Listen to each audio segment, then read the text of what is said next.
What if Rosa Parks gave up her seat by Jacoby Green and Shania Blackstone? Rosa Parks was born on February 14, 1913 in Tuskegee, Alabama.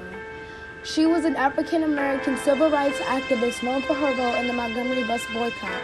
The Montgomery bus boycott led to the nationwide efforts to end racial segregation due to its success.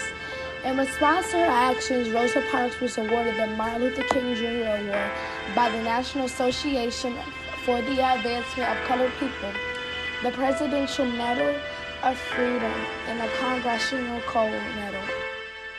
At the age of 2, Rosa Parks moved to Pine Level, Alabama to live with her grandparents, Rose and Sylvester Edwards. Both of her grandparents were former slaves and strong advocates for racial equality. Rosa had early experiences with racial discrimination and activism for racial equality. In one experience, her grandfather stood in front of their house with a shotgun while Ku Klux Klan, also known as the KKK members, marched down the street. Rosa Parks attended a segregated one-room school in Pine Level, Alabama that lacked school supplies such as desks. African American students were forced to walk to the 1st through 6th grade schoolhouse while white children had bus transportation and a new school building. In 1382, at age 19, Rosa Parks met and married Raymond Parks, an active member of the National Association of the Advancement of Colored People. After graduating high school, Rosa Parks became actively involved in civil rights issues by joining the Montgomery chapter of the NAACP in 1943. She was the chapter's youth leader as well as the secretary to the NAACP President E.D. Nixon. On December 1st, 1955, in Montgomery, Alabama, Rosa Parks refused to give up her bus seat in the colored section to a white passenger after the whites-only section was filled. This event leads to her getting arrested for civil disobedience and violating Alabama segregation laws.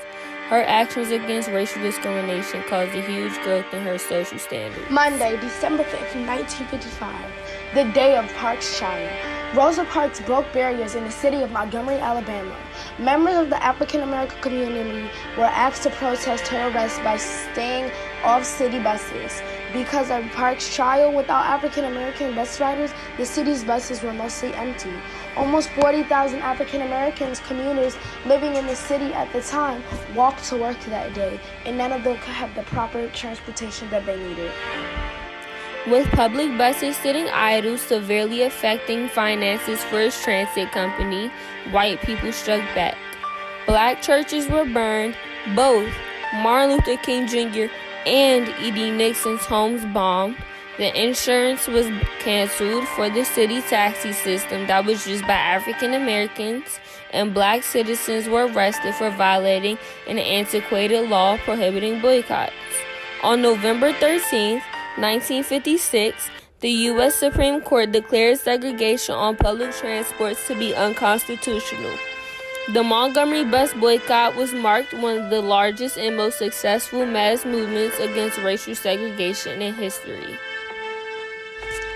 After the boycott, Parks became a symbol of the civil rights movement. She moved to Detroit, Michigan, and made a new life for herself. In 1987, Elaine Easton Steele and Rosa founded the Parks and Raymond Parks Institute for Self-Development.